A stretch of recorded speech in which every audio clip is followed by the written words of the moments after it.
ఇప్పటికి పాపకి 9 months అంట. ఇప్పుడు కూడా తల స్ట్రైట్ గా పెట్టుకోలేదు. సో నమస్కారం అండి అందరికి. తన పేరు పునర్విక. వాళ్ళ మమ్మీతో ఉన్నాం మనం. తనకి హెల్త్ సిన్స్ 2 months 4 months నుంచి బాగడం లేదు. ఒకసారి వాళ్ళ మమ్మీతో మాట్లాడదాం, ఏం జరిగిందో తెలుసుకుందాం. ఏం జరిగిందండి? పాప పేరు పునర్విక. పాప 5 months వరకు చాలా హెల్తీగా చాలా బాగుండేది. తినకు అనుకోకుండా ఫీవర్ వచ్చేసరికి మేము కర్నూలుకి వచ్చి హాస్పిటల్లో చెక్ చేయించుకున్నాము. అక్కడ ఎందుకైనా మంచిది ఒక టెస్ట్ చేయించుకుందాం అని అన్నారు.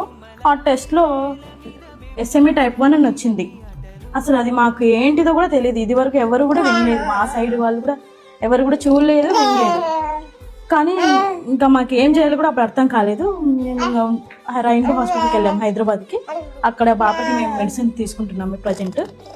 కానీ పాపకి ఒకటే ఒక ఇంజెక్షన్ ఉందంట. ఆ ఇంజెక్షన్ ఖర్చు వచ్చేసి 16 crores అని చెప్పారు. ఇంకా దానికి మేము షాక్ అయిపోయాము. అసలు అంత అమౌంట్ అంటే మా దగ్గర అసలు కూడా లేదు. కానీ మా ఆయన సెలూన్ షాప్లో పనిచేస్తారు సార్. మాకు రోజువారీ ఖర్చులకి పాపకి ఇదే సరిపోతుంది.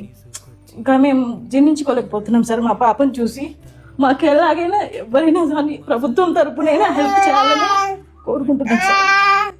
సో వీడియో అయితే చూసారు కదండి, తన ఎంత బాధపడుతున్నారో వాళ్ళ మదర్ కూడా. సో మీకు ఎంత తోచితే అంత అమౌంట్ వాళ్ళకి ఇచ్చి దానికి అమౌంట్ పే చేయండి. Thank you.